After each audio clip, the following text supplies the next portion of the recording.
ಇಂದೇ ಡೌನ್ಲೋಡ್ ಮಾಡಿ ಮತ್ತು ನಿಮ್ಮ ನೆಚ್ಚಿನ ಶೋಗಳನ್ನು ಆನಂದಿಸಿ. ಆಚಾರ್ಯರೇ, ಸುಳ್ಳು ಬಯಲಾಗಿದೆ. ಈಗ ಬಾಗ್ಲಾಕಿ ದೊಣ್ಣೆಲ್ಲಿ ಏನಾದರೂ ಬಡಿತಾರಾ? ನೀನೀಗ ಸುಮ್ಮನಿರ್ಲಿಲ್ಲ ಅಂದರೆ ನಾನೇ ಬಡಿತೀನಿ.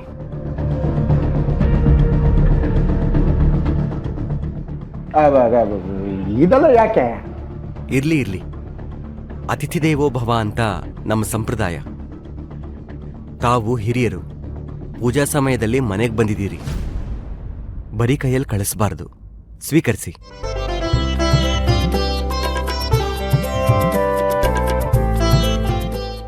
ಬಹಳ ಚೆನ್ನಾಗಾಯ್ತು ಉಪಚಾರ. ಇದೆಲ್ಲಪ್ಪ, ಬರ್ತೀವಪ್ಪ. ಹೋಗಿ ಬರ್ತೀವಿ.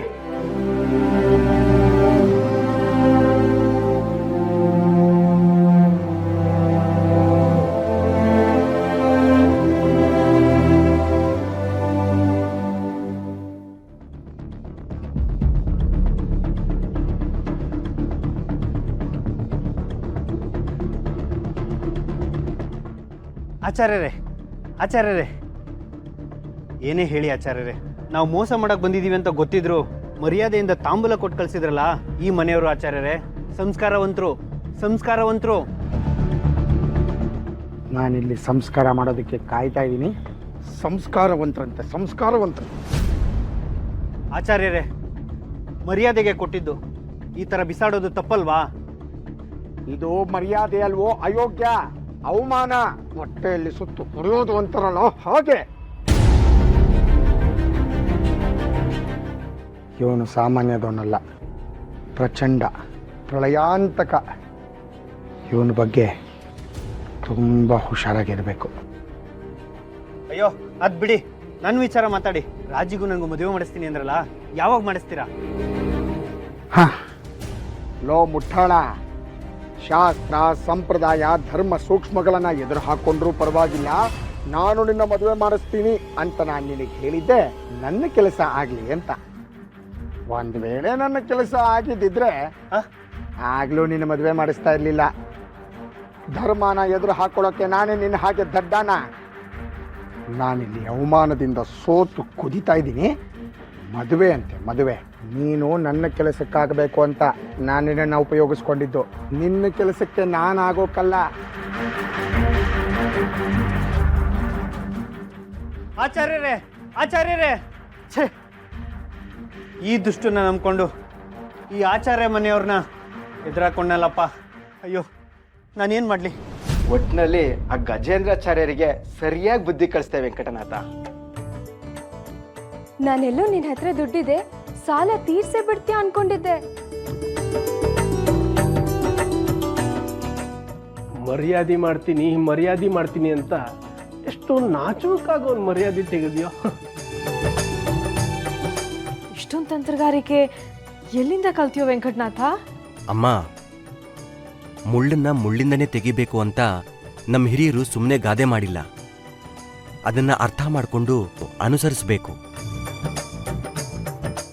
ನಾನೀ ಗಾದೆ ಬಗ್ಗೆ ಯೋಚನೆ ಮಾಡಬೇಕಾದ್ರೆ ಯೋಗೇಂದ್ರಾಚಾರ್ಯರು ನೆನಪಾದ್ರು. ಯೋಗೇಂದ್ರಾಚಾರ್ಯರ? ಹೌದು. ಯಾಕೆ ಅಣ್ಣ, ಕೆಲವೊಂದ್ಸಲ ಪ್ರಶ್ನೆ ಒಳಗೇನೆ ಉತ್ತರ ಇರುತ್ತೆ. ಯೋಗೇಂದ್ರಾಚಾರ್ಯರ ಆರೋಗ್ಯ ಹದಗೆಟ್ಟು ಹಾಸಿಗೆ ಹಿಡಿದಿದ್ದಾರೆ. ಪಾಪ, ಅವ್ರ ಮನೆಯವ್ರು ಯಾರೂ ಅವರನ್ನ ಸರಿಯಾಗಿ ನೋಡ್ಕೋತಾ ಇಲ್ಲ. ಈ ವಿಷಯ ನನಗೆ ಗೊತ್ತಾಯ್ತು. ಹಾಗಾಗಿ ಅವ್ರ ಮನೆಗೆ ಹೋದೆ.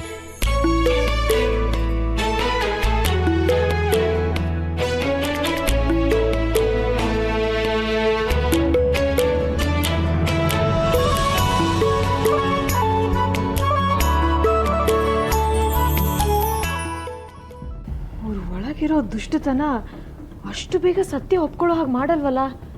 ಆದರೂ ಒಪ್ಕೊಂಡಿದ್ದಾರೆ ಅಂದರೆ ಆಶ್ಚರ್ಯನೇ. ಅಮ್ಮ, ಆಸೆ ಮೋಹ ಇರೋ ಮನುಷ್ಯ ಎಷ್ಟೇ ದುಷ್ಟನಾದ್ರೂ ಸಾವು ಹತ್ರ ಬಂದಾಗ ಹೆದರ್ಲೇಬೇಕು. ಅದೇ ಪ್ರಕೃತಿ ನಿಯಮ. ಭಯ ಇದ್ದಾಗ್ಲೇ ಮನುಷ್ಯ ಬಾಗೋದು. ಭಯ ಬಂದಾಗ್ಲೇ ಮನುಷ್ಯನ ಮುಂದೆ ಸ್ವರ್ಗ ನರಕಗಳು ಸುಳಿಯೋದು. ಅವು ಕಣ್ಮುಂದೆ ಬಂದಾಗ್ಲೇ ದೇವ್ರ ನೆನಪಾಗೋದು. ದೇವ್ರ ನೆನಪಾದಾಗ್ಲೇ ಭಕ್ತಿ ಬರೋದು.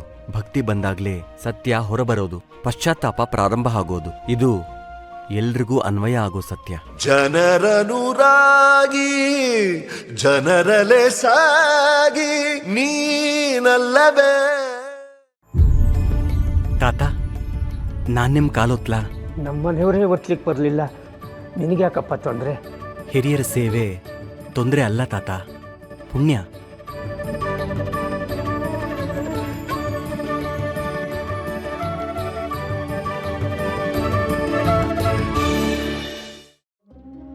ಸರಿ, ಎಲ್ಲ ಎತ್ಕೊಳ್ಳಿ, ಹೊಡೋಣ.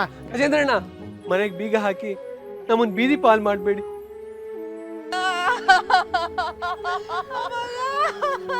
ನೀ ಏನೋ ಹೆಣ ನೋಡ್ಕೊಂಡು ನಿಂತ್ಬಿಟ್ಟೆ, ಶಾಲು ದಿವರ ಹೇಳೋ.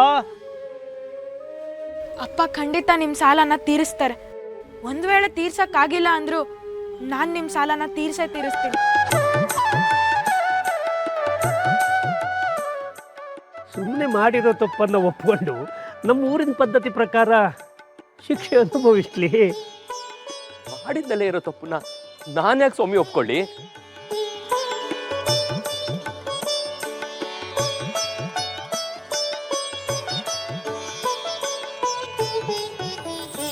ಸಾಕಪ್ಪ, ಸಾಕು.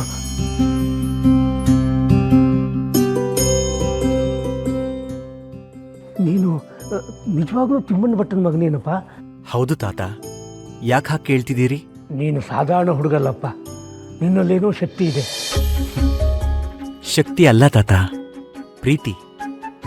ನಾವು ಪ್ರೀತಿಯಿಂದ ಯಾವುದೇ ಕೆಲಸ ಮಾಡಿದ್ರೂ ತಕ್ಷಣ ಫಲ ಕೊಡುತ್ತೆ ಅಂತ ನಮ್ಮ ತಂದೆ ಯಾವಾಗಲೂ ಹೇಳ್ತಾ ಇದ್ರು.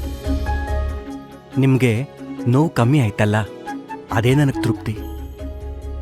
ತಾತ, ನಿಮ್ಗೊಂದು ಪ್ರಶ್ನೆ ಕೇಳಬಹುದಾ? ಒಂದೇನಪ್ಪ, 100 ಪ್ರಶ್ನೆ ಕೇಳು.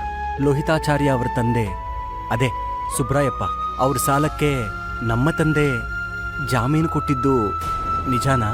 ನಿಜ.